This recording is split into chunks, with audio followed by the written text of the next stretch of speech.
굉장히 이색적인 공간이 두 군데가 있더라고요. 하나는 코인 노래방을 요거를 개조한 코너 독서실이 있고요. 그다음 두 번째는 이제 절에서 공부하시는 경우들이 2022년도 2월에 뉴스 기사를 제가 하나 봤는데 2030 공시생 분들이 요즘 여기에 많이 가신다고 그러더라고요. 여러분 안녕하세요. 공부법 학회 회장 이윤규 변호사입니다. 저 같은 경우는 예전에 공부할 때 좀 장단점들을 비교를 해보면서 좀 시험 유형에 따라서 달리 좀 선택을 했던 것 같습니다. 근데 그 경우에 또 중요하게 생각했던 게 고정관념을 좀 깨는 거였어요. 저희 때만 해도 뭔가 무조건 수험생은 도서관을 가야 돼라든지 뭐 특정한 장소를 가야 돼 뭐 이런 것들이 있었는데 저는 오히려 집에서 공부하는 경우들이 굉장히 많았었고 그 다음에 한 곳에 좀 자주 나가고 출석률을 높이는 게 시험이 잘 되는 방법이라고 오해하는 경우도 있었지만 공부하는 장소 잘 나간다 해서 점수를 잘 받는 건 아니잖아요. 그죠? 그런데 뭔가 모범적인 수험생이 돼야 한다는 강박관념. 야, 저 사람은 맨날 저기 나오는데 내가 여기 안 나가면 될까? 나한테 안 맞는다. 이것도 못 버티고 내가 딴 데 옮기는데 과연 시험이 될까? 이런 쓸데없는 생각하시는 분들이 많았지만 장소는 나에게 맞는 것도 시험 유형에 따라 자주 바꿔주는 게 좋습니다. 저 같은 경우는요. 처음에 어차피 객관식 같은 경우는 시험장의 분위기를 익히는 게 훨씬 중요하다고 생각을 했고 그 공부를 하는 장소가 그렇게 중요하지는 않았어요. 그렇기 때문에 저는 도서관에서 처음에 조금 공부를 많이 했던 편이고 집에서도 물론 공부를 하긴 했었습니다만 객관식 준비할 때는 도서관에서 공부를 했어요. 그 다음에 하나 더 뭐가 있냐면은 저희 때는 이제 공부 잘하는 사람들이 모이는 어떤 곳들이 있었는데 저는 그런 곳을 좀 피했습니다.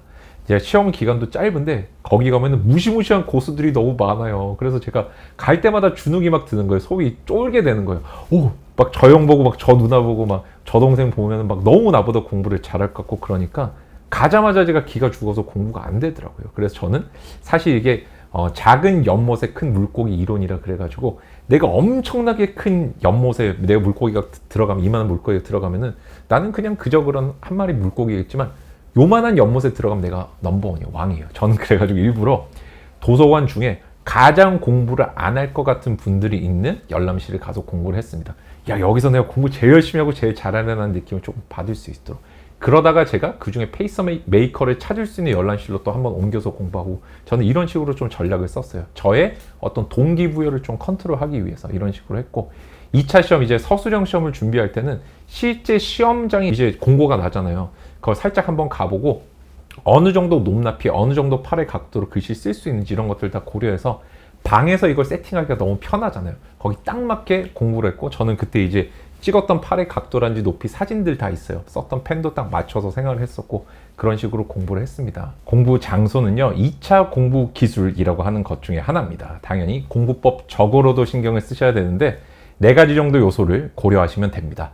첫째는 조도, 즉 밝기고 두 번째는 음향입니다. 세 번째가 의자와 책상의 높낮이, 또 편안함의 정도, 네 번째가 페이스메이커의 존재 여부인데요.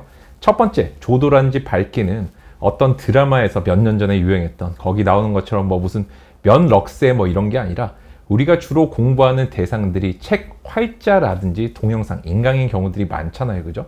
그것들을 장시간, 사실 전업으로 공부하시는 분들은 하루에 최소 한 8시간 정도 조금 많이 한다. 나는 남보다 좀 많이 할 때는 한 14시간에서 한 16시간 정도 하시는 것 같은데 어쨌든 눈을 가장 많이 써요. 눈이라는 걸 통해서 정보가 이제 인풋이 된단 말이에요. 그래서 눈을 편안한 환경에서 좀 만드는 그런 것들 고려를 좀 해주셔야 되고요. 두 번째는 음향입니다. 사실 음향이라는 거는 화이트 노이즈라든지 ASMR 이런 것들 그냥 막 쓰시는 경우들이 있는데 이건 내 신체의 각성 정도를 조정하는 효과가 있어요. 그래서 이것도 좀 고려를 해주셔야 되고 의자랑 책상 같은 거는 우리가 객관식 시험에서는 사실 그렇게 엄청 중요하진 않지만 특히 주관식 서술형 시험 있죠. 이럴 때 의자와 책상의 높낮이라든지 이런 것들이 굉장히 중요합니다. 사실 우리가 OMR 카드 같은 거 찍을 때 갑자기 이만한 걸 주면서 이렇게 찍는다고 하면 생각을 해보세요. 잘 못 찍겠죠.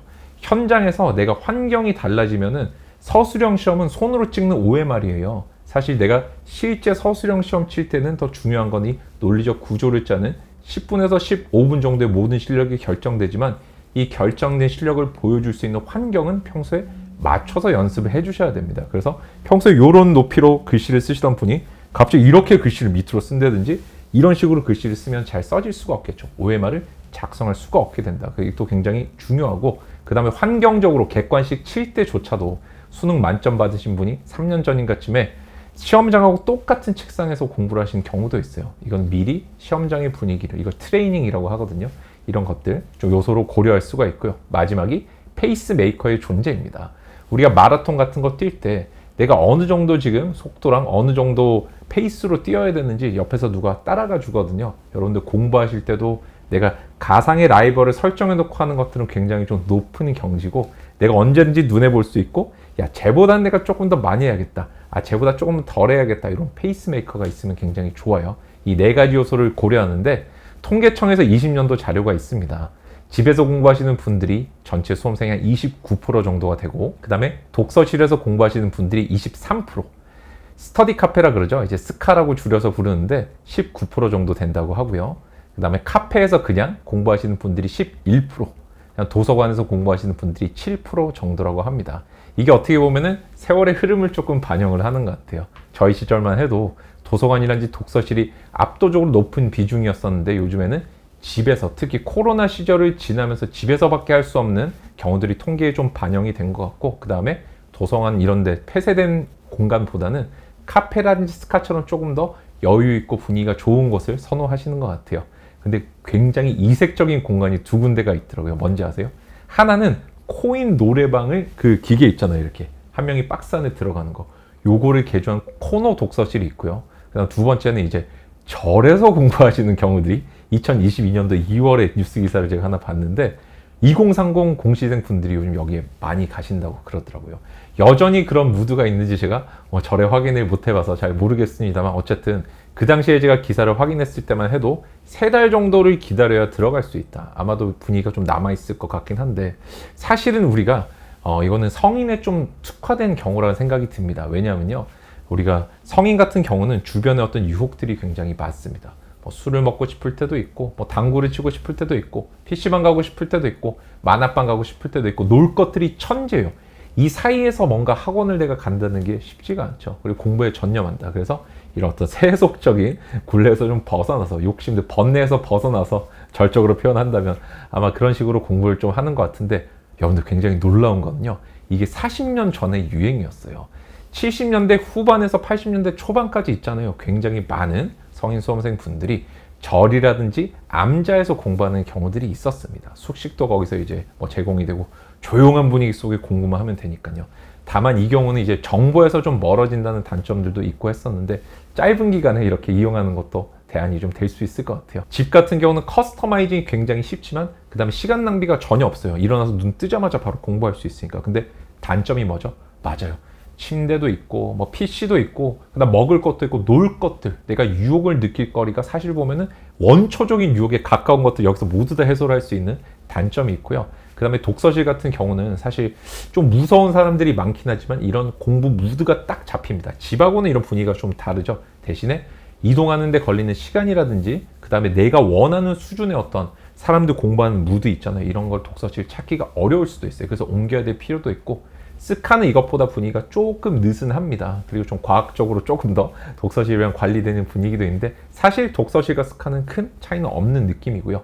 그다음 카페에서 공부하시는 분들은 사실은 이거 같은 경우는 좀 뭐라고 해야 될까, 장단이 너무 뚜렷해요. 여기는 상시 소음에 좀 우리가 이렇게 열려 있잖아요. 근데 소음이라는 거는 내 몸에 각성 정도의 영향을 미치는 거예요. 그래서 내가 몸이 다운돼 있는 상태다, 이럴 때는 소음이 있는 곳에 가서 공부를 해주셔야 돼요. 근데 어느 정도 최대치 올라와서 이제 소리가 귀에 들어오기 시작하고 집중이 안 된다면 과감하게 빨리 옮기시거나, 귀에 그 3M 그거 있잖아요. 이렇게 그 주황색, 이거 끼고 공부를 하셔야 됩니다. 소음 컨트롤 잘 해주셔야 되고, 마지막으로 도서관 같은 경우는 내가 원하는 어떤 페이스메이커도 찾을 수 있고, 그렇지만 커스터마이징 이런 것들은 좀 안 되고 좀 산만한 분위기도 좀 있는 것 같습니다. 그리고 약간은 예전의 공부 흐름에 가까운 것 같고요.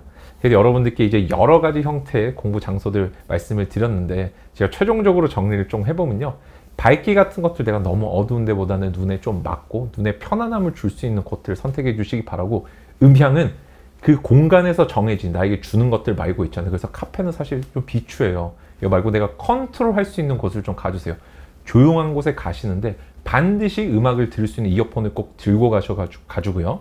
내가 공부가 좀 몸이 좀 안 올라왔다, 뭔가 이렇게 몸이 각성이 덜 돼 있다, 몸이 안 풀렸다 싶을 때 있죠. 뇌가 좀 덜 깬 것 같다, 이럴 때는 조금 비트가 있고 시끄러운 음악들을 들어주십니다. 화이트 노이즈 이런 식으로 들으시는 거예요. 이렇게 해서 몸의 각성의 정도가 좀 올라와서 어느 순간 처음에는 사실 각성 정도 떨어졌을 때 음악이 안 들리거든요. 이 소리가 안 들려요. 그러다가 들리기 시작할 때 딱 꺼주세요. 그러고 좀 유지를 하다가 너무 근데 이게 또 올라갈 때가 있어요. 잠시 친구랑 커피를 마시고 온다든지 음료수 마시고 왔다든지 식사하고 왔다든지 한 바퀴 산책하고 오면 이때는 또 조용한 음악을 들으면서 살짝 낮춰주셔야 됩니다. 이런 식으로 음향은 내가 컨트롤할 수 있게 기구를 장소보다는 그걸 좀 써주시는 게 중요하고 의자라든지 책상은 제가 건강적인 측면에서 조금 편리한 곳을 내가 직접 앉아보면서 선택해야 되고 특히 서술형 시험 칠 때는 현장하고 그래도 높낮이 같은 것들 재질이라든지 이런 게 비슷한 걸 선택해 주셔야 내가 언제 현장 적응력을 가지고 쓸 수 있다는 거 꼭 기억을 해두시면 좋겠습니다. 마지막으로 페이스메이커가 없는 집에서 공부하는 거는 진짜 조금 고수인 경우들이 많고 사실 공부를 잘못하고 있을 가능성도 사실 존재를 합니다. 내가 그냥 인강만 들을 때는 집에서 듣는 경우도 많지만 인강 듣는 건 공부가 아니에요. 그건 공부를 돕는 거고 실제 공부는 내가 내 생각, 내 사고로 머릿속에 뭔가를 남기고 자꾸 이거 써보는 연습을 해야 되고 이 속에서 동기부여들을 잘 좀 조절을 하려면 누군가 나랑 비교하면서 공부할 수 있는 페이스메이커가 필요합니다. 그래서 여러분들이 이걸 찾을 수 있는 조금 사람들이 있는 공간 속에 좋은 분위기 속에 그렇지만 너무 절대 고수들 사이에서 공부는 하지 마시고 어떻게 보면은 작은 연못에 큰 물고기가 되려고 노력하시다 보면은 나에게 맞는 최적의 공부 장소들 발견하실 수 있을 거고 너무 고정관념에 휩싸이지 마시고 언제든지 공부 장소 안 맞으면 딱 바꾸시고 그 다음에 다른 사람들이 많이 가야 되는 곳을 굳이 가야 되는 것은 아니다 이렇게 생각을 해주시면 좋겠어요. 여러분들께 조금이라도 도움이 됐으면 좋겠고 사실 별거 아닌 것 같지만 공부 장소도 공부 기술 중에 하나이기 때문에 여러분들이 공부가 잘 되는 요인이 있고 안 되는 요인이 있잖아요. 그때 꼭 고려 항목에 넣어가지고 공부 결과물이 나오는 데 있어서 여러분들이 이걸 조정할 수 있는 그런 현명을 가져가셨으면 좋겠습니다. 감사합니다. 여러분 이상 이윤규였습니다.